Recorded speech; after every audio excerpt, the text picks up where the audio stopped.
L'ETF d'Ethereum est enfin live, le marché crypto et Bitcoin reprennent des couleurs. Que se passe-t-il actuellement sur le marché? C'est ce que l'on va voir dans cette nouvelle revue de presse. Salut à toi, j'espère que tu passes un bon mois de juillet. Aujourd'hui, on va faire un point comme d'habitude sur l'actualité, le sentiment du marché. On regardera la macroéconomie, on fera un tour sur les graphiques, notamment sur Solana, sur Ethereum, sur Bitcoin et sur une dizaine d'altcoins. Et on finira par les sagesses du jour qui pourront être assez intéressantes pour la suite de ton bull run. Avant de commencer, pense à t'abonner, à liker.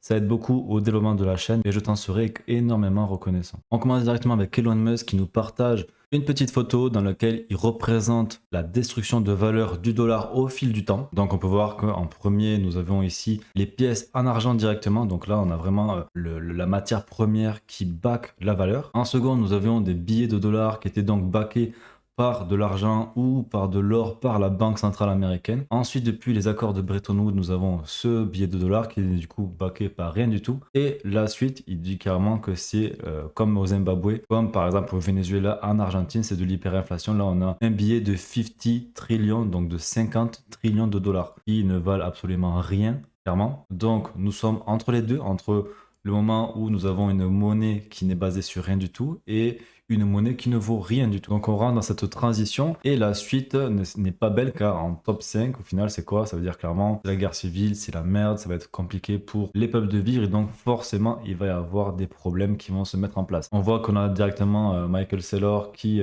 commente directement sur son post Bitcoin super au bullet. Donc Bitcoin ça serait une solution et c'est aussi pour ça que nous sommes dans la crypto et dans Bitcoin. Aux États-Unis on a Biden qui renonce à la candidature à la présidence des États-Unis. Effectivement il est un peu vieux, un peu sénile sur les bords. Et donc ça paraît assez logique. C'est sa première ministre Kamala Harris qui va prendre la relève pour l'instant, on dirait. Donc pour l'instant, je pense que ça ne change pas grand-chose. Mais forcément, avec un candidat qui a toute sa tête en face, ça sera peut-être un peu plus dur pour Trump pour la suite. En parlant de Trump, justement, il a choisi son vice-président. S'il est élu, ce sera JD Vance, qui est une personne qui supporte assez la crypto-monnaie. Il semblerait qu'il détienne environ 250 000 $ de Bitcoin. Ça, c'est des chiffres qui datent de 2022. Donc peut-être qu'il a sûrement plus aujourd'hui. Donc clairement, on peut voir que l'administration de Trump sera vraiment favorable aux crypto-monnaies, au Bitcoin. Donc ça, c'est plutôt une bonne nouvelle pour nous. Au niveau des Bitcoins détenus par l'Allemagne qui ont dump un petit peu sur la gueule du marché, eh bien, il semblerait que les gouvernements allemands a tout vendu. On ne devrait plus avoir de FUD autour de Bitcoin détenus par l'Allemagne parce qu'ils en ont plus du tout. Et ça, c'est clairement une bonne nouvelle. Alors, au niveau des nouvelles par rapport aux cryptos,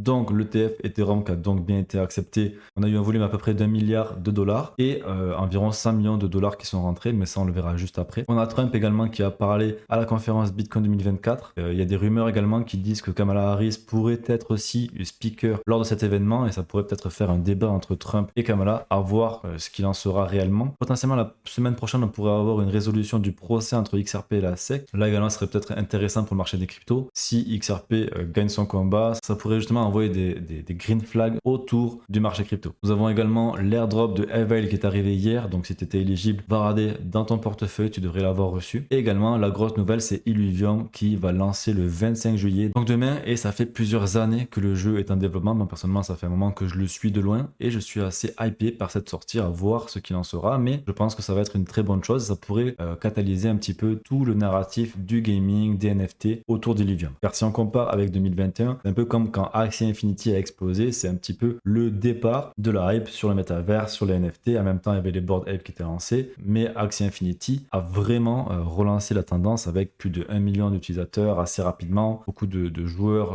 journaliers. Maintenant, à voir si Illuvium arrive à attirer autant de personnes. Ça sera surtout aussi les incentives qui seront proposés grâce au jeu qui permettront d'attirer beaucoup de monde. Donc ça, on pourra le voir avec du gameplay. Je vous préparerai sûrement une vidéo dans les semaines qui suivent par rapport à Illuvium, comment jouer, comment on s'en sert, comment ça fonctionne. Donc on verra ça dans quelques temps. Au niveau des événements à regarder sur le côté macroéconomique dans les 30 prochains jours, donc on avait le lancement de l'ETF Ethereum qui était hier, donc ça s'est plutôt bien passé, c'est plutôt bien. Donc le 27 juillet, on a Trump, comme je te disais tout à l'heure, qui a parlé à la Bitcoin Conference. On aura le FOMC le 31 juillet. Le 14 août, on aura aussi des données sur l'inflation CPI. Tout ça, ça restera à regarder, ça pourrait vraiment permettre permettre soit au marché de partir plus haut, soit attention peut-être une correction. Donc à voir ce qu'il en sera. On va continuer à en parler dans la vidéo. Il y a quand même un potentiel d'avoir un sell de news avec Trump qui parle dans une grosse conférence Bitcoin, l'ETF qui est accepté. Donc ça, il faut aussi le garder en tête, mais on regardera ça sur les graphiques. Au niveau de MTGOX, on peut voir qu'il y a toujours des distributions qui sont en train de se mettre en place par rapport à tout ça. Est-ce que ça crée plus de pression vendeuse ou pas? Pour l'instant, j'ai pas l'impression que ça fasse énormément de bruit. Donc à voir ce qu'il en sera dans les prochaines semaines. Mais bon, faut quand même garder un œil sur cette libération de MTGOX qui est quand même assez grosse. On parle là de plus de 2 milliards de dollars, donc vraiment garder un œil dessus. Donc comme je disais, Trump va parler dans la conférence Bitcoin qui se déroule à Nashville cette semaine. Et il y a une rumeur qui dit que les US pourraient justement construire une réserve en Bitcoin. Donc ça veut dire quoi? Ça veut dire que les US garderaient des Bitcoins complètement afin de conserver la valeur, un peu comme l'or à l'époque. Et donc si on commence à avoir un État comme les États-Unis qui commence à accumuler du Bitcoin un peu comme le fait le Salvador, là je peux te dire que c'est vraiment un gros signal et que l'offre en circulation de Bitcoin va continuer à baisser drastiquement, ce qui va amener forcément le prix à partir beaucoup plus haut. Donc là, on rentrerait directement dans un scénario où les États-Unis deviennent un gros acteur sur Bitcoin. Ils sont déjà le pays qui possède le plus de Bitcoin avec toutes les saisies qu'ils ont fait autour de la Silk Road ou d'autres affaires. Et là, ils pourraient continuer à en accumuler délibérément, ce qui ferait vraiment quelque chose de très intéressant pour la suite du marché, pour Bitcoin en général. Donc à voir l'effet que ça aura par la suite, mais en tout cas, c'est quelque chose qui serait vraiment très intéressant à faire à suivre. Alors je sais pas si tu es au courant, mais il y a une coupure d'informatique la semaine dernière aux États-Unis. Et donc là, les gens étaient un peu bloqués, ils ne pouvaient pas retirer leur argent, ils ne pouvaient pas aller payer. C'est compliqué, rien ne fonctionnait. Et c'est un petit message pour te dire que voilà, Bitcoin et les crypto-monnaies, c'est aussi ça, c'est aussi le fait de décentraliser les moyens de paiement, les réseaux de paiement. Et donc du coup, de pouvoir payer n'importe quand, n'importe où, sans avoir à dépendre du réseau informatique, de quelque sorte de banque ou de qui que ce soit. Également, il faut garder un œil que entre octobre-novembre de cette année, il pourrait y avoir justement la libération entre 12 et 16 milliards de dollars en cash de FTX, des personnes qui ont perdu lors du crash de FTX. Donc ça, c'est aussi très bullish parce que FTX, ils vont rendre tout ça en cash, en dollars, en USDT, en USDC, je ne sais pas exactement. Et c'est de l'argent qui pourrait rentrer directement dans le marché, en tout cas une partie, et ça pourrait être intéressant pour continuer à faire augmenter le prix des altcoins de BTC, sachant qu'entre 12 et 16 milliards, c'est à peu près la quantité d'argent qu'il y a dans les ETF Bitcoin. Et quand on voit le résultat d'une entrée d'argent assez énorme sur l'ETF Bitcoin, qu'est-ce qu'il en serait lorsque des utilisateurs déjà de crypto-monnaie pourraient re-rentrer sur des altcoins qu'ils aiment bien ou sur Bitcoin, etc. Donc ça pourrait vraiment pousser le marché plus haut, donc affaire à suivre, et j'ai assez hâte de voir qu'est-ce qu'il en sera à ce moment-là. Encore une fois, nous avons Larry Fink qui proclame à la télé qu'il adore Bitcoin, et là il a carrément dit ok, je me suis trompé dans le passé, ce que je disais par rapport à Bitcoin c'était faux, et en fait Bitcoin c'est encore mieux que ce que je l'imaginais. Il a clairement dit que c'est un instrument financier qui est légitime, et ça en dit long sur ses intentions et sur ses ambitions par rapport à Bitcoin lors des prochains mois, des prochaines années. Donc concrètement, il faudrait être fou, ou alors vraiment très ignorant, pour ne pas comprendre qu'il y a quelque chose à faire avec Bitcoin et qu'en posséder, ne serait-ce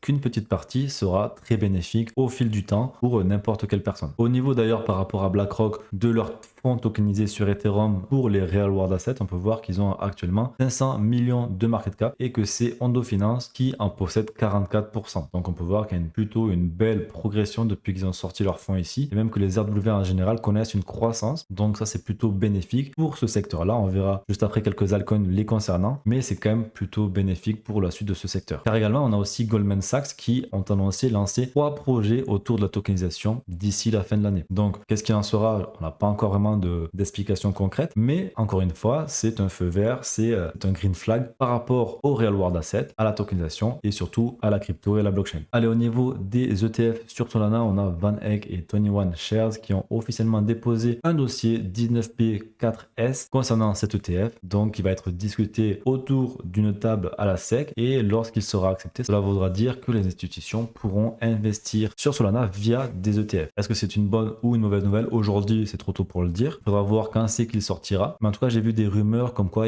la deadline pourrait être en mars 2025. Donc si c'est le cas et qu'ils attendent la deadline pour l'accepter, je pense que ça pourrait être un catalyseur pour avoir peut-être un top de marché définitif et qu'on puisse rentrer en bear market ou alors vraiment avoir une très belle correction. Surtout si le marché a été très haussier les mois qui précèdent. Ce que j'aimerais que tu comprennes ici, c'est garde en tête cela et que surtout si les ETF de Solana Solana sont acceptés en mars, peut-être il faudra alors vendre. Au niveau des inflows sur BTC, on peut voir que tout le mois de juillet c'était assez bullish. On a eu vraiment beaucoup d'infos avec un record à 530 millions qui est vraiment énorme. Alors c'est beaucoup moins que ce que nous avons connu en mars, mais en tout cas pour l'instant avec un prix de BTC qui est toujours en dessous de son ATH, c'est quand même plutôt intéressant. Surtout au niveau des sorties, sur la généralité, on a eu beaucoup moins de sorties que ce qu'on a d'entrée. Et là, hier, on a fait une petite journée rouge avec moins 100 millions, mais bon, peut-être aussi des fonds qui sont partis directement vers l'ETF d'Ethereum. Au niveau de l'ETF Ethereum, on peut voir qu'on a eu une entrée nette de 106 millions de dollars avec, comme je te disais tout à l'heure, un volume de 1 milliard de dollars. On peut voir que le fonds de Grayscale a perdu 484 millions, mais qui sont aussi répartis dans les autres, notamment parce que les frais sont beaucoup plus élevés sur Grayscale que sur les autres fonds d'investissement. Donc pour l'instant, encore tôt pour dire ce qu'il en sera, et maintenant c'est parti. L'ETF Ethereum est live et il va pouvoir permettre à tout un tas de personnes d'investir via les ETF sur Ethereum. On va aussi avoir des ETF qui seront composés d'une partie Bitcoin, d'une partie Ethereum. Donc ça crée vraiment de nouveaux actifs financiers. Et en tout cas, on va voir dans les prochains mois quels seront les résultats par rapport à tout ça. Rappelez-vous, lorsque l'ETF de BTC est sorti, on n'a pas eu une montée directement. On a eu une montée qui s'est fait progressivement et qui s'est accélérée au fur et à mesure du temps. Donc potentiellement, c'est aussi ce qu'on pourrait avoir avec un marché qui se relance. Sûrement l'idée par Ethereum, donc à voir ce qu'il en sera. Au niveau du sentiment, on peut voir que les vues de chaîne YouTube, c'est pas encore la folie. On peut voir qu'il y a une belle hausse ici en mars parce qu'on a eu ce mini-cycle avec les ETF BTC, les mêmes coins, etc. Et qu'on a toujours un nombre de vues proportionnel par rapport au bear market qu'on a connu entre 2022 et 2023. Donc on n'est pas encore dans cette phase d'expansion.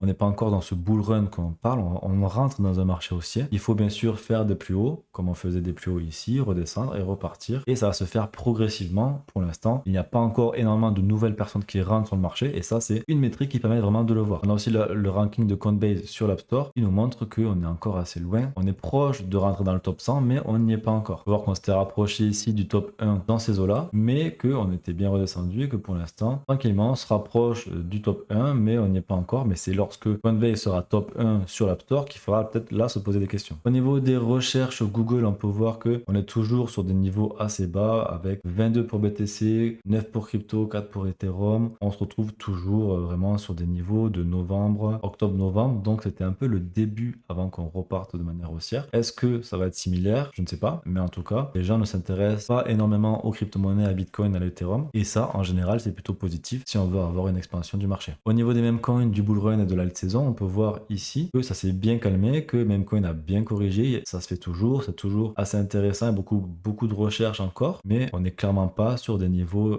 comme en mars, etc. Donc ça s'est bien calmé et c'est ce qu'on veut voir si on veut avoir le marché qui repart, parce qu'en général, les Memecoins, ça va être vraiment la fin du mini-cycle où tout va avoir augmenté, Bitcoin, Ethereum, Solana, les altcoins, les meilleurs altcoins, et enfin, on a les Memecoins qui augmentent et en général, c'est la fin de mini-cycle avant de repartir sur une descente et de repartir plus tard vers une prochaine hausse. Donc pour l'instant, ça veut dire clairement que ok, c'est cool, le marché se calme, le marché se détend, redevient de plus en plus calme et c'est plutôt bon pour la suite. Au niveau du Fear and Greed, là on est aux alentours des 70, donc en général ça varie assez rapidement. La semaine dernière on était à 50, le mois dernier on était à 50, donc on a eu quelque chose d'assez neutre, pas mal d'incertitudes qui se sont mis en place. On peut voir qu'en général que lorsqu'on descend, on se retrouve vite à remonter. Quand le marché remonte, en fait, le Fear and Greed ne reste jamais trop bas. Là on a un marché où au final ça remonte assez vite. Maintenant, est-ce que ça peut encore corriger? La réponse est forcément oui, peut encore corriger. Le marché n'a pas eu très peur très longtemps. Donc personnellement, j'aurais préféré quand même qu'on reste aux alentours des 50, de temps en temps descendre à 40, etc. pendant plus longtemps. Maintenant, toujours le marché qui décide comme je te dis souvent. Donc à voir ce qu'il en sera pour la suite. En tout cas, ça veut clairement pas dire qu'on est en surchauffe du marché. Ça veut clairement dire que potentiellement on pourrait revenir aussi corriger pour continuer à faire peur les gens qui sont un petit peu trop greedy, les gens qui ont tendance à rester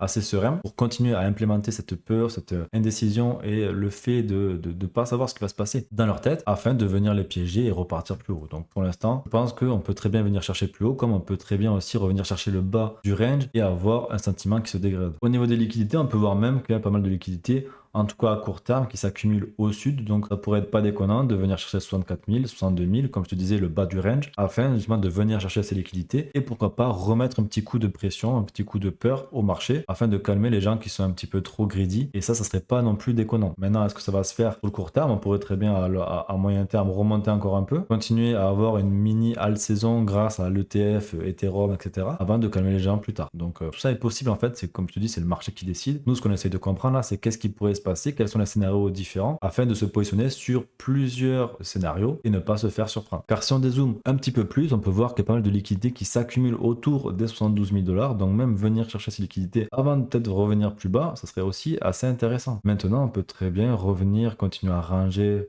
proche des 60 000 $, créer de la peur avant de venir chercher toutes ces liquidités. Tout ça aussi c'est possible. Mais on peut voir ici qu'on a des clusters de liquidités à 72 000, qu'on en a aussi aux alentours des 70 000. Donc ça aussi, ça peut être des choses que le marché va vouloir venir chercher. Et ces clusters de liquidités sont beaucoup plus importants que si on fait descendre. Logiquement, si on remonte d'un coup, il y aurait plus de gens qui seraient en perte à la hausse que de gens qui seraient en perte à la baisse. Maintenant, parce que le marché en décidera. Et si on dézoome encore plus, on peut voir qu'on a vraiment beaucoup plus de liquidités qui se retrouvent au nord, bloquées ici. Tu regardes bien là, plus c'est jaune, plus il y a de liquidités. Là, tu peux voir quand c'est jaune, c'est 12,75 milliards de liquidités. Donc on peut voir qu'il y a quand même plusieurs fois ces 12, milliards de liquidités. Donc on doit bien avoir un bon 50 milliards de liquidités qui se retrouvent ici. Tandis qu'on va avoir plutôt une dizaine, une vingtaine de milliards au sud. C'est beaucoup plus intéressant de venir casser tout ça. Pourquoi pas dire carrément on va venir casser l'ATH pour tout simplement revenir chercher plus bas, plus de liquidités, ainsi de suite. Donc clairement, il faut prendre tout ça en compte. C'est pas encore gagné, on n'est pas encore dans le bull run qu'on attend tous, mais en tout cas, on s'en rapproche petit à petit. Beaucoup de signaux se mettre au vert. On va voir ça directement avec la macroéconomie. Donc on garde un œil là-dessus et on verra ça au fur et à mesure du temps. Au niveau des funding rates, toujours dans le vert, donc pas de surchauffe du marché. Donc pour l'instant, je n'ai rien à dire par rapport à ça. On garde un œil dessus et on verra ce qu'il en sera dans les prochaines semaines. Au niveau de la macroéconomie, donc on a le FOMC qui sera le 31 juillet 2024. On a le marché qui à 95,3% price le fait qu'il n'y aura pas de baisse des taux cet été, mais en tout cas on peut voir qu'il price le fait à 90% qu'il y aura une baisse des taux le 18 septembre 2024. On peut même voir qu'en novembre il commence à anticiper à 55% qu'il y aura une deuxième baisse des taux, donc ça voudra clairement annoncer qu'on va rentrer dans une période où la liquidité va être de plus en plus abondante sur le marché. Donc pas de coupure d'ici la fin du mois, mais probablement une coupure d'ici septembre. Ça commence à se préciser, là on a 90%, logiquement il devrait y avoir une coupure. Maintenant, comme tu sais, il peut y avoir plein de choses qui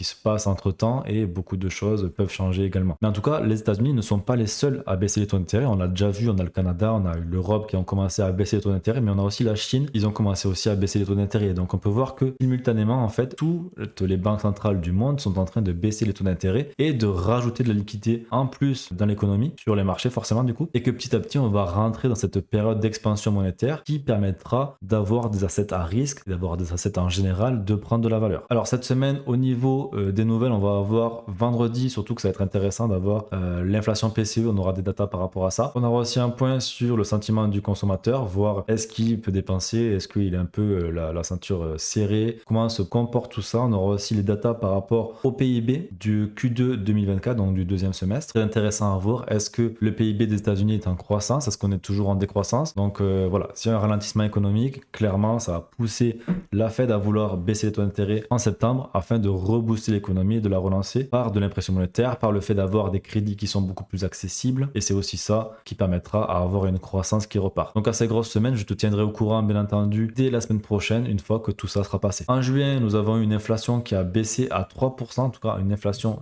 CPI. L'inflation CPI, c'est l'indice du prix à la consommation. Ça mesure l'augmentation des prix payés par les ménages pour des biens et des services qu'ils achètent. Comparé à ce dont je te parlais tout à l'heure, l'inflation PCE, qui sont plutôt axés sur les dépenses de consommation personnelle. Donc là, on a une petite descente à 3%, donc c'est très bien. Ça veut dire que l'inflation continue à être contrôlée, on continue à aller vers cette target à 2%, même si ça va être très dur de l'atteindre. Mais en tout cas, on n'a pas de croissance de l'inflation, et ça, c'est plutôt bon signe si on veut couper les taux d'intérêt, justement. D'ailleurs, on a même Powell qui nous dit directement que si la Fed attend les 2% d'inflation pour baisser les taux d'intérêt, alors ils auront attendu trop longtemps. Ça veut clairement dire ce que ça veut dire, c'est qu'ils sont bloqués en fait. Et c'est ce que dit le tweet juste après. Powell, il est bloqué, donc si il baisse les taux d'intérêt trop rapidement, eh bien, ce qui va se passer, c'est que l'inflation va revenir trop rapidement, donc ça aura servi à rien de monter les taux d'intérêt aussi rapidement, puisqu'au final, on va revenir à l'état initial de pourquoi on a augmenté les taux. Mais le problème, c'est que s'il garde les taux d'intérêt trop élevés trop longtemps, eh bien, il va commencer à détruire des parties de l'économie. On l'a vu l'année dernière avec des faillites de banques commerciales, et donc au fur et à mesure, plus on va garder les taux d'intérêt élevés et plus longtemps on va les garder, forcément, on va avoir des problèmes qui vont commencer à se révéler autour de l'économie. Et c'est aussi pourquoi, petit à petit, il est incité à baisser les taux d'intérêt, parce que sinon, on va avoir de plus en plus de cadavres qui vont sortir des placards. Si l'on compare l'inflation avec les grosses inflations que nous avons eues dans les années 80, on peut donc voir en vert la trajectoire qu'avait eu l'inflation entre les années 66 et 82, et en rouge l'inflation qu'on a aujourd'hui. On peut voir que ce sont deux graphes qui se ressemblent énormément. Donc du coup, qu'est-ce qui va se passer? C'est que avec cette baisse des taux, avec cette relance de l'économie, on va avoir forcément un retour de l'inflation qui va aussi amener à beaucoup d'austérité par rapport à la croissance de l'économie. Et là, il faudra garder les taux d'intérêt beaucoup plus longtemps et peut-être beaucoup plus haut. Donc clairement, le jour où on arrive ici en termes d'inflation, je peux vous dire qu'il faudra être prêt parce que ça va être le bear market. Concrètement, est-ce que la timeline est bonne? J'en sais rien du tout. Toujours est-il que c'est un peu vers là où on semble aller. En tout cas, pour l'instant, ça suit bien cette trajectoire-là. Est-ce que la Fed va réussir à contrer ça et ne pas repartir en inflation? Est-ce qu'ils vont pas y arriver? C'est la question qu'on se pose tous, bien entendu. Mais il faut en être conscient. Maintenant, on va continuer à suivre l'évolution de l'inflation et on verra ce qu'il en est dans les prochaines semaines, les prochains mois et les prochaines années également. Également, je te disais qu'on rentre dans une expansion monétaire et donc la liquidité va arriver à un point où elle devrait repartir à la hausse. Donc là, si tu regardes bien, on a un petit peu la trajectoire de la liquidité mondiale, de comment elle évolue. Quand elle descend, forcément, on réduit la liquidité mondiale. Quand ça augmente, on augmente avec l'impression monétaire, etc. Donc on a des périodes comme ça. Maintenant, est-ce que c'est vraiment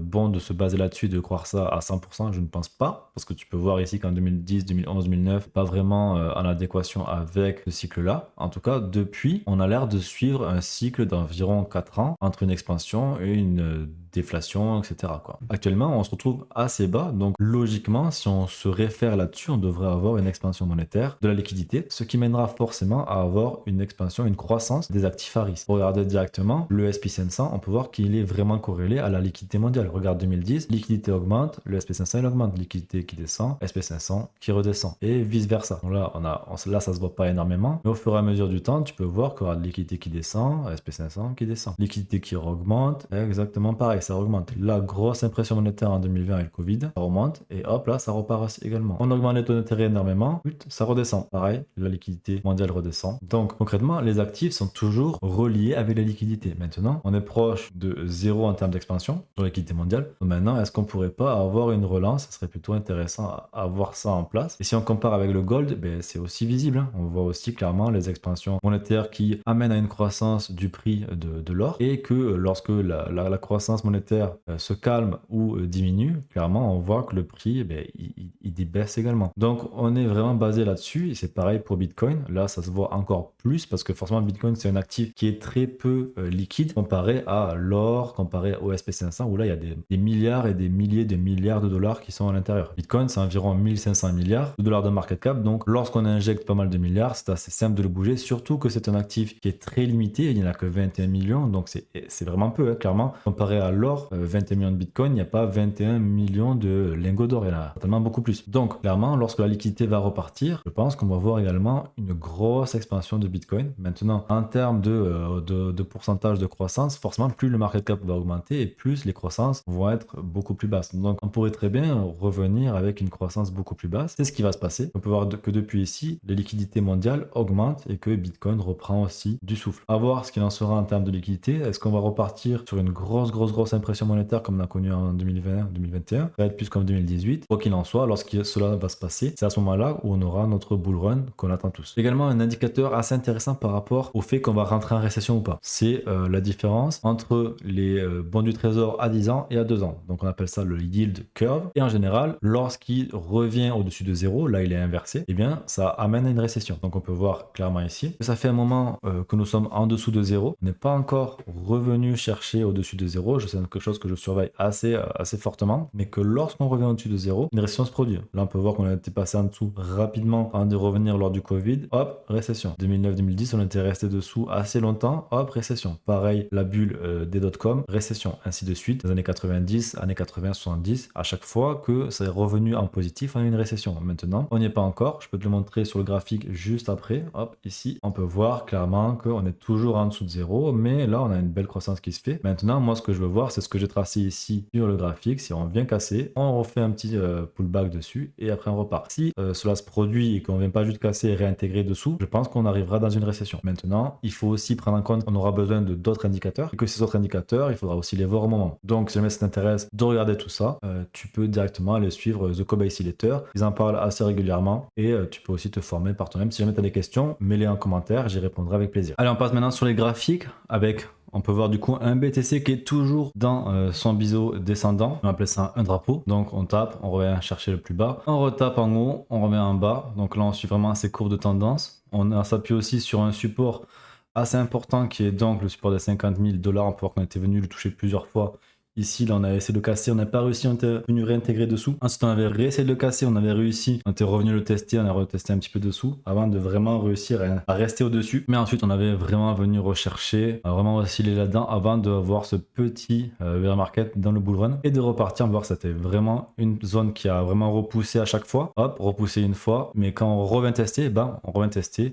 Ici, si on regarde bien, on était revenu tester plusieurs fois ici avant de repartir à la hausse. Et avant la descente du bear market, on était aussi venu rebondir un petit peu avant de venir casser, rebondir aussi dessus et de repartir à la baisse. Donc là, clairement, on est venu le retester. Pour l'instant, il tient. Donc tant qu'il tient, il n'y a rien à dire. Mais on est aussi au-dessus du support qui est pour moi le support un petit peu de la TH, qui est un support qu'il faut consolider si on veut venir chercher plus haut. On n'a jamais réussi à le casser et rester longtemps dessus. Là, tu peux voir.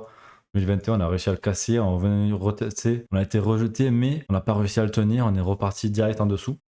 Pour la première fois, ça fait plusieurs mois qu'on est au-dessus. On a essayé de le casser par le bas une fois ici, ça a été repoussé, on est revenu l'intégrer. On est revenu chercher le plus haut qu'on n'a pas réussi à casser. On est revenu chercher vers le bas, on a réussi de le casser, mais on n'a pas réussi à le casser vraiment fortement pour repartir plus bas. Donc pour l'instant, on est revenu l'intégrer et tant qu'on reste ici en fait, RAS, on reste dans le range de base qui est ici. Maintenant, on a eu des déviations qui sont aussi là pour faire peur en général le marché. Donc maintenant, moi ce que je veux voir, c'est qu'on vienne casser ici.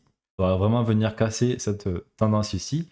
Il va falloir venir faire des plus hauts de plus en plus haut, donc casser ces plus hauts ici, casser ces plus hauts ici, casser la TH directement. Pour l'instant, on n'arrive pas à en faire. Donc concrètement, ça voudrait dire que là, on pourrait très bien revenir chercher ici. Soit on rebondit tranquillement, on pourrait aussi revenir encore ici, revenir ici, rester en fait dans ce drapeau tant qu'on n'arrive pas à le casser. Mais en général, si on revient tester trop ici, qu'on ne vient pas casser, il y a moyen qu'on vienne chercher plus bas, qu'on vienne chercher ici. Personnellement, j'ai pas trop envie de voir ça, mais il faut garder en tête que c'est possible, que quelque chose comme ça pourrait se passer également. Maintenant, l'idéal serait quand même de venir ici, pourquoi pas revenir chercher 62 000, chercher 60 000. Comme je te disais tout à l'heure, ça pourrait être intéressant pour remettre un peu de peur sur le marché.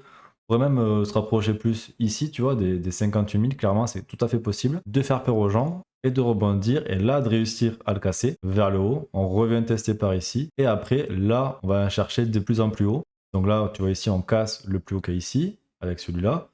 On n'arrive pas à casser ici mais on rebondit là pour venir casser ici. On va pas continuer à monter tranquillement avant de casser la TH tranquillement et de voir peut-être plus loin. Donc là, ici, on a aussi un autre scénario qui pourrait très bien être possible. Mais ça, encore une fois, c'est le marché qui va décider ce qu'il en sera. Tout ce qu'on peut faire, c'est essayer de chercher des possibilités de ce qu'il pourrait faire. Pour l'instant, je vois pas pourquoi on rejetterait ici pour revenir intégrer dessous. Maintenant, c'est possible que directement, on pourrait en fait rejeter ici et venir directement chercher plus bas ici. Là, on aurait les 52 000 qui se font toucher. Pourquoi pas même aller plus bas jusqu'aux 48 000, venir chercher ici. Ça pourrait être possible. Hein. Maintenant, ça casserait directement à la baisse cette zone ici. On reviendrait alors toucher ici pour potentiellement repartir plus bas. Ça, c'est un scénario, personnellement, j'y crois pas des masses, j'y crois pas du tout même, mais il faut quand même garder tout ça en tête. On sait jamais ce qui peut se passer. S'il y a une méga récession qui arrive en fait demain, eh ben, c'est quelque chose qui est possible et on pourrait avoir un BTC qui redescend aussi bas. Donc je vais essayer d'agrandir un petit peu ça, comme ça tu peux visualiser un peu plus. Tu vois, on viendrait, hop, casser, retoucher, redescendre. Hop, là c'est pareil.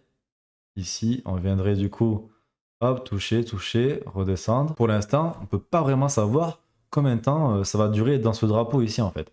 On peut vraiment rester assez longtemps, continuer pendant encore 1-2 mois là-dedans à faire ça en fait. Directement, on pourrait venir, hop, on vient chercher plus bas ici, on vient chercher ici, on vient chercher ici, et après on vient chercher plus haut. Tac, tac, quand c'est beaucoup mieux. Ça aussi, c'est un scénario qui peut être possible. Et là encore, personnellement, ça ferait chier, clairement. Clairement, ça ferait chier. Mais bon, comme je te dis, c'est pas nous qui décidons, c'est le marché qui décide. Donc là, je te propose 4 scénarios différents. Maintenant, à voir ce qu'il en sera vraiment. Moi, j'ai toujours ce biais bullish parce que je crois clairement en Bitcoin, je crois en crypto-monnaie, j'ai beaucoup de convictions autour de ce marché. Maintenant, c'est le marché qui décide, mais je pense pas m'être trompé en tout cas sur mes convictions. Au niveau d'Ethereum, on peut voir que là, on est aussi quand même bienvenu chercher le bas de ce range. Là, on est toujours dans le range également. Donc, on est dans une accumulation. Pour moi, si on aurait dû casser plus bas, on l'aurait déjà fait. Là, on a les ETF qui sont en train d'arriver. Il faut voir que pour l'instant, ça bloque un petit peu ici. Il faudrait bien qu'on vienne chercher un peu plus haut, casser ici, tac, tac. venir casser un petit peu le dernier gros sommet d'Ethereum avant de venir plus haut. Et là, on chercherait la TH. Les ETF pourraient clairement amener ce genre de scénario parce qu'on pourrait avoir beaucoup d'argent qui rentre dedans. En tout cas, sur les 2-3 prochains mois, voire même les 6 prochains mois. Et donc, du coup, venir chercher un ATH. Mais bon, du coup, est-ce qu'on ne serait pas un peu calme pendant encore la fin de l'été, septembre, le temps que la baisse des taux passe, on ait un peu plus de stabilité sur le marché, qu'on y voit un peu mieux, avant d'avoir justement cette grosse expansion? C'est une question qu'il faut se poser également. À savoir que moi, je ne fais pas de trading. Moi, ce que je fais, c'est de l'investissement. Et là, j'essaie de faire des scénarios par rapport à ce que le marché dit, par rapport à toutes les informations que j'ai de côté.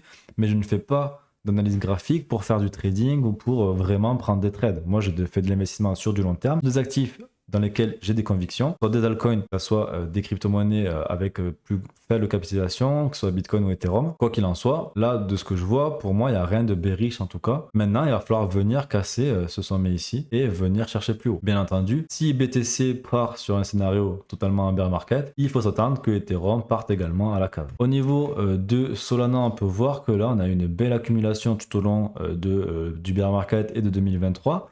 On a commencé à repartir, on est venu casser et là on est vraiment dans des phases où on veut voir de l'expansion. Là aussi, on n'est pas venu casser les plus bas que nous avons eu en avril. On se maintient plutôt proprement. Maintenant, ce qu'on veut voir, c'est pareil que pour BTC, c'est pareil que pour Ethereum. Ce qu'on veut voir, c'est une fois cassé ici et vraiment repartir à la hausse. Tac, clairement ici et venir chercher plus haut. Sachant qu'avec le Fibonacci, on pourrait venir estimer clairement venir chercher les 330 dollars dans un premier temps avant de venir chercher potentiellement les 540, les 600 dollars. C'est vraiment pas déconnant. En tout cas, si on rentre dans cette période de bull run dont je te parle depuis déjà quelques temps. Au niveau d'injective, on peut voir que là, je m'étais trompé sur le scénario que je privilégiais. Ça se passait super bien jusqu'au moment où ici en juin, hop là, clac, ça a dévissé un petit peu. Bon, comme tu vois, j'ai pas de boule de cristal, je peux pas savoir ce qui va se passer à chaque fois. Mais je tenais vraiment à te montrer que je n'ai pas toujours raison et que je me trompe et que je continuerai à me tromper. Donc prends ça en compte dans ton analyse. Moi, je fais ça pour te donner une vision du marché qui est la mienne, mais qui n'est pas forcément la bonne. Donc en tout cas, là, ce qu'on peut voir par rapport à Injective, c'est qu'on est venu chercher ici les 0,78 du Fibonacci. On est même venu un petit peu plus bas, proche des 0,7. Donc c'est la Golden Pocket, c'est la zone dont je te parle assez souvent. Et donc c'est une zone qui est propice à l'investissement. Donc là, on est en train d'en sortir. Je vais enlever ce petit Fibonacci. Et donc, on essaye de venir récupérer les supports petit à petit.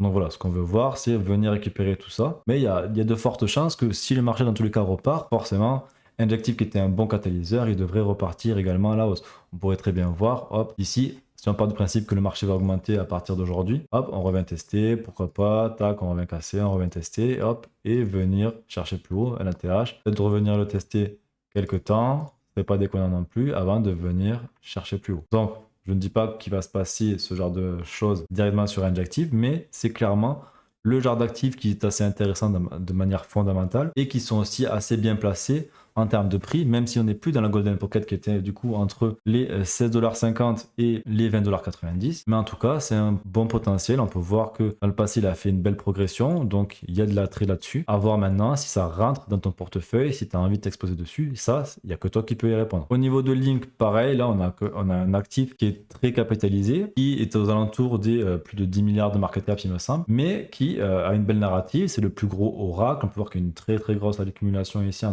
2023-2022 lors du bear market. Il se penche également sur les RWA, c'est un gros acteur des actifs tokenisés. Donc clairement, il y a aussi quelque chose à faire là-dessus. On a un ATH qui est aux alentours des 40$, des 50$ même. Il n'y a pas eu une grosse impression monétaire par rapport à ce token. Donc il y a quand même des choses à venir chercher. Si on regarde par rapport à ces dernières performances, si on trace un Fibonacci, on peut voir qu'en partant du plus bas, il se trouve ici, si j'arrive à la voir, hop, jusqu'au plus haut qu'on a eu récemment, on se trouve proche de la Golden Pocket, on est venu la toucher, on revient sur les 0,5 du Fibonacci, donc on est venu retracer plus que la moitié de sa hausse. Potentiellement, il y a des choses intéressantes à faire, pourquoi pas investir sur du DCA, c'est pas déconnant, en tout cas qu'on peut voir qu'on a aussi cette zone ici, donc tant qu'on est en dessous, il y a un peu RS, tu vois, moi ce que j'aimerais bien voir, ce serait vraiment, hop, on peut continuer à venir chercher ici, hop, tac, Passer ici, hop, on revient tester et là on s'en va. Quelque chose qui serait potentiellement le mieux. Maintenant, ben, comme toujours, j'ai envie de te dire, c'est pas moi qui décide, c'est le marché qui décide. Au niveau de Hondo, là aussi, on a un actif qui est l'un des plus performants du marché actuellement. Et sur les RWA, donc les actifs tokenisés du monde réel. Ils ont un partenariat avec BlackRock, donc c'est quand même un projet qui a de belles bases. Pour cette baisse depuis mai, on peut voir qu'il n'a perdu que 42% pour un altcoin. C'est pas beaucoup, on a certains altcoins qui ont perdu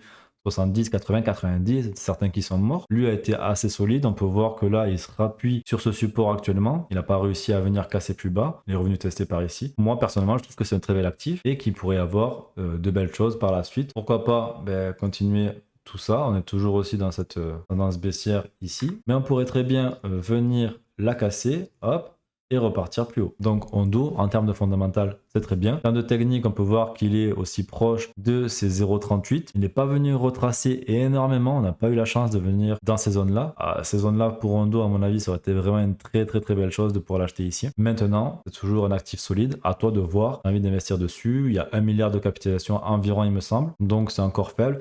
Pas d'émission avant janvier, il faudra bien prendre ça en tête, donc affaire à suivre. Au niveau de Centrifuge, on est toujours sur du RWA, on peut voir que eux, ils ont eu quand même une plutôt belle correction. Si je pars du coup de mon Fibo du plus bas directement et que je viens sur le plus haut, on peut voir que on a sûrement dû toucher la Golden Pocket. On peut voir qu'on est venu dans cette Golden Pocket. Donc clairement, on y est encore actuellement. Donc ça pourrait être un bon prix pour investir. Maintenant, à toi de faire ton analyse, à toi de voir. Personnellement, je suis in dessus, mais ça ne veut pas dire que tu dois rentrer dessus de manière aveugle. C'est de RWA, il y a un bon narratif dessus. Maintenant, à toi de faire tes propres recherches. Au niveau de Goldfinch, là aussi, eux, ils sont aussi backés par Coinbase. Et Coinbase, forcément, ils sont assez proches de BlackRock. On peut voir qu'on a plutôt une belle correction. Je vais mettre un weekly, ce sera peut-être plus simple pour tracer mes fibos. Hop, donc si je pars du plus bas, que je reprends tout le mouvement qu'on a eu depuis le plus bas, tu vois, on peut voir qu'on est encore une fois venu chercher ce Golden Pocket et que ça a bien réagi directement. Même on peut voir que Goldfinch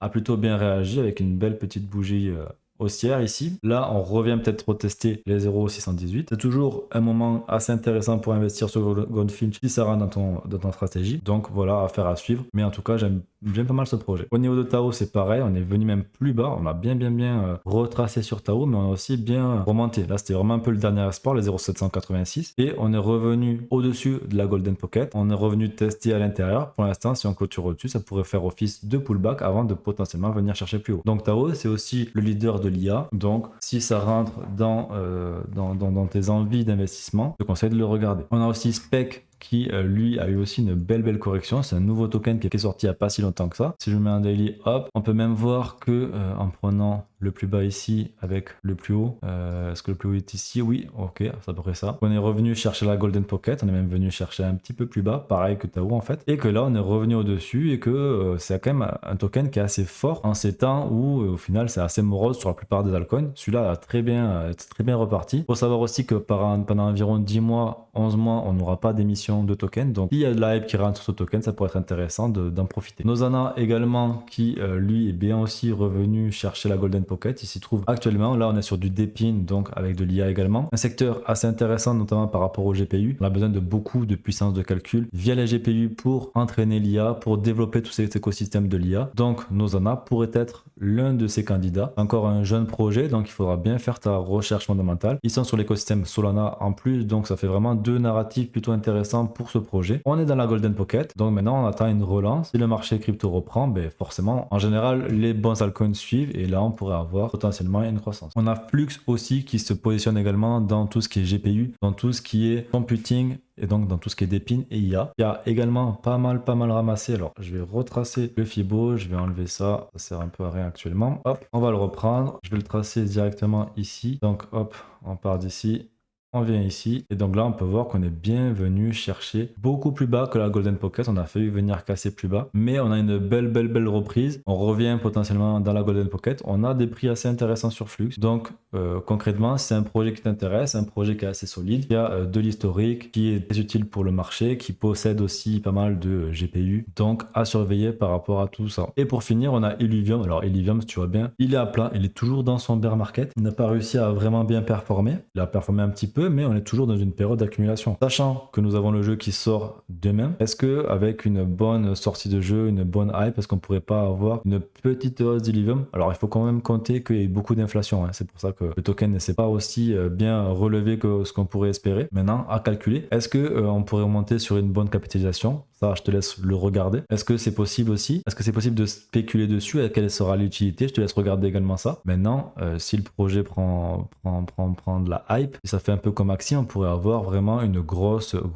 hausse dessus. Et donc, chercher minimum 1x10, ça pourrait être sympa. En plus, avec les mécanismes du jeu, si tu es un gamer, tu pourrais aussi potentiellement faire des sous dessus. Donc, clairement, faire une pierre de coups avec Illuvium. À toi de regarder, à toi de faire ton analyse. En tout cas, ici, on est au plus bas. On est même presque venu chercher des bottom du bear market. Donc concrètement, il y a peut-être quelque chose à faire sur Illuvium et ça, je te laisse le regarder. Pour finir, on va faire un tour sur les sagesses du jour. Donc concrètement, beaucoup de gens surestiment ce qu'ils peuvent faire sur le court terme et sous-estiment ce qu'ils peuvent faire sur le long terme. Et ça, en investissement, c'est encore plus réel. Clairement, sur le court terme, on se dit ouais, on va faire des milliers, des millions peut-être. Alors qu'en vrai, c'est sur le long terme que tu vas vraiment créer un capital qui aura énormément de valeur et qui va prendre au fur et à mesure du temps. C'est là où tu vas faire des bons choix, c'est là où tu vas faire des choix qui sont réfléchis et tu as moins gamble, par exemple, sur des mêmes coins, tu fais du court terme. Donc clairement, c'est aussi Warren Buffett qui disait que lorsqu'on lui demande c'est quoi le secret pour devenir riche, c'est de vouloir devenir riche lentement. Parce que tu veux devenir riche lentement, au final, tu prends ton temps, tu investis sur les bonnes choses, tu places ton argent au bon endroit, tu prends moins de risques, c'est moins stressant. Et au final, souvent, tu te retrouves à venir surperformer tous les dégènes qui sont venus sur les mêmes coins, sur les NFT, un peu trop forts et qui au final se sont fait rec. Donc garde bien ça en tête. Vaut mieux avoir une stratégie sur du long terme, de manière réfléchie. Et si tu as besoin de quelqu'un pour t'aider à faire ça, n'hésite pas à venir en DM sur Twitter, je te répondrai avec plaisir. Également, par rapport au capitalisme, il y a quelque chose qui n'est pas compris, surtout par les gauchistes en fait, c'est que lorsque tu es capitaliste, tu crois dans un marché qui est juste et surtout qui est libre. Sauf qu'actuellement, on n'a pas de marché libre et on n'a pas de marché juste. C'est quelque chose qui est manipulé, qui est sous l'emprise de corruption. En réalité, lorsque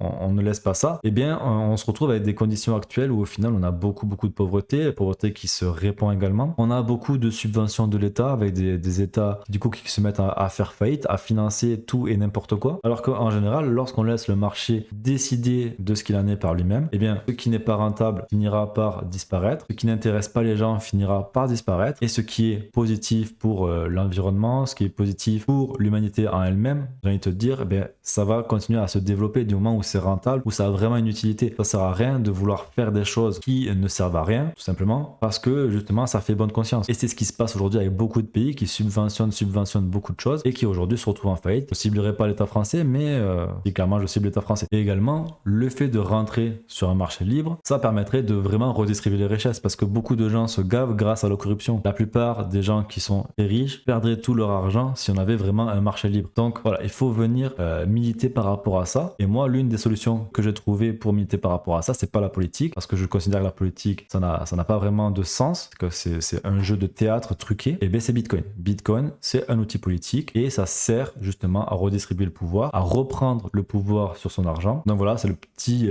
coup de gueule de fin d'émission. Mais en tout cas, si c'est un sujet qui t'intéresse, je t'invite à venir en commentaire en débattre, ça sera avec plaisir qu'on en discutera. Également, quelque chose qui est hors crypto, même hors tout, mais qui est vraiment indispensable dans la vie, c'est qu'il faut toujours être ouvert à la possibilité que chaque chose qu'on croit aujourd'hui est totalement fausse. C'est pas parce que j'ai une croyance aujourd'hui que je me dis ok voilà, Bitcoin j'en suis persuadé, voilà c'est décentralisé, c'est ceci, c'est cela, c'est vraiment le meilleur truc. S'il faut j'ai tort, s'il faut j'ai faux, il faut vraiment savoir remettre en question pas mal de choses. Bien entendu, il faut pas toujours remettre tout en question constamment. Il faut avoir des bases car sinon c'est pas agréable à vivre, mais il faut toujours être ouvert à cette possibilité que ce que je pense est faux. Penser clairement que nous irons plus haut à partir de juin, et ben ce que je pensais c'était faux. Et je me remets en question, je prends le temps de faire une introspection et je me rends compte que oui, les liquidités qui devaient arriver dans le marché ne sont pas vraiment arrivées dans le marché. Ok, le SP500 est monté, on a eu de la manipulation sur le côté des cryptos, notamment avec l'arrivée de l'ETF-ETH. Donc je me remets en question, je cherche à comprendre ce qui se passe et j'essaye de trouver une nouvelle vérité qui potentiellement sera fausse par la suite. Mais c'est aussi comme ça qu'on apprend, c'est avec essai, erreur,